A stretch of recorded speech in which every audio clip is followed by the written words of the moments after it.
how do you deal with challenges? And challenges will continue to come. That's the weird thing. And that's the wonderful thing. Because if life did not give you challenges, you would not evolve. And that not only applies to humans, it applies to every life form on the planet. Life is challenging for every plant and every tree and every animal on the planet. There's no doubt about that. It presents challenges for every species on the planet.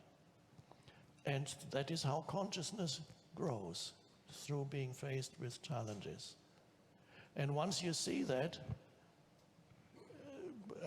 you might recognize it in a movie. You wouldn't want to go to watch a movie where the characters are not challenged by life.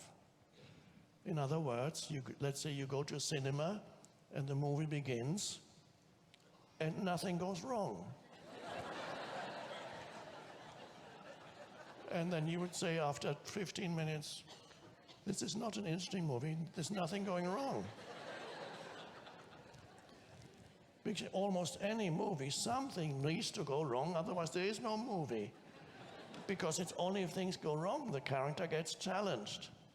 And then something happens. Either the challenge is resolved on an external level, which is a not so good movie, which means the bad guy is finally eliminated or put away, or if the challenge is, if it's a good movie, the challenge with which the characters are faced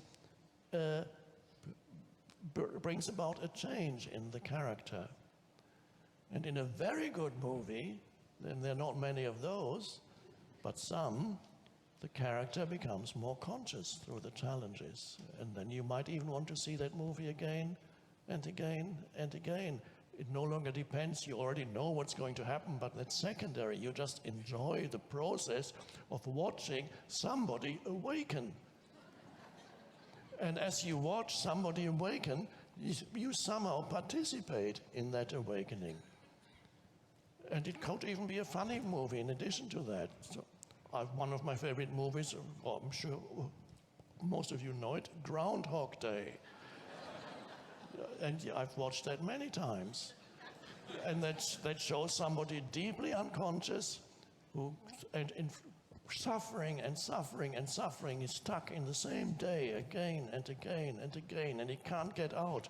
This is, of course, the state of the egoic state. And then until finally something changes in him.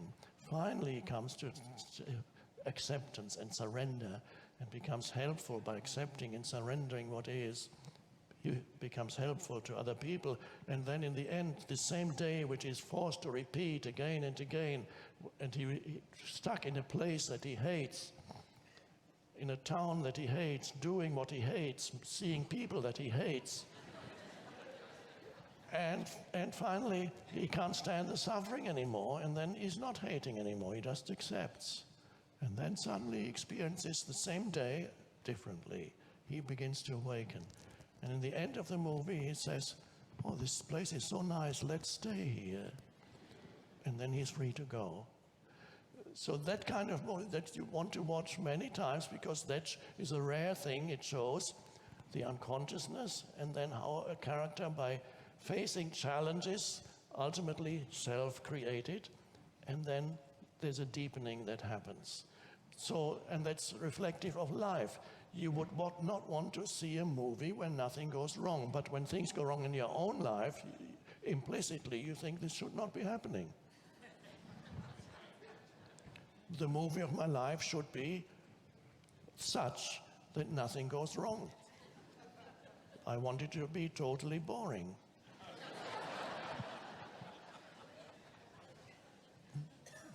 So people complain when what they love to watch in movies, when it happens to them, they complain and think, this shouldn't be happening to me.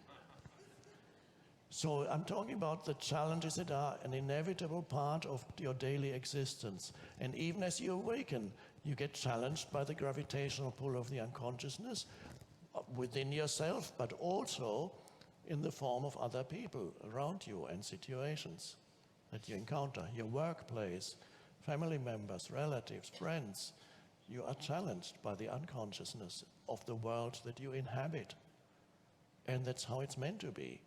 Now, you might develop a theory that if only the conditions in my life were more suited for my spiritual growth, all would be well.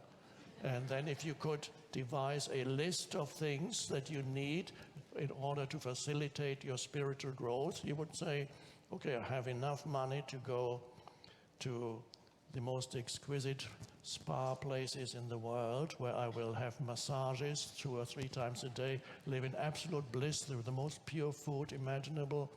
My needs are being met so that I can meditate if I want to, I can exercise my body, clean, pure air, not being disturbed by noises and things around me. Everything will be so beautiful. I can dedicate myself totally to being present.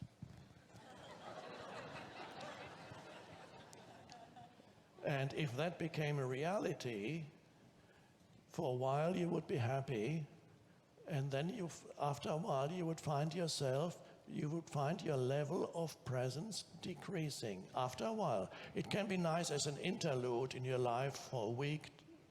It might be great. It's withdrawal and so on can be great. But if you think that will facilitate your spiritual growth, the absence of challenges will facilitate your spiritual growth, you would be very much mistaken. You would eventually find yourself, your level of presence decreasing because it is not needed. Things are going too well. There's no challenge. Everybody is so nice. Of course, they're nice because you pay them. If you lived with them, they wouldn't be nice, but that's... So you have enough money to pay all the people around you so that they can be nice to you. And you're not being challenged by these obnoxious humans anymore.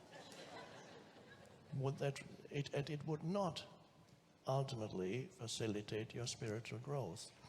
And you may reach a moment after spending 2 years in this wonderful spa of longing to get back to your challenging life. If you even have enough consciousness even to long for something at that point. So what I'm really saying is, whatever arises in your life is your practice. It is the practice designed for you. It is your spiritual path, and particularly the challenges.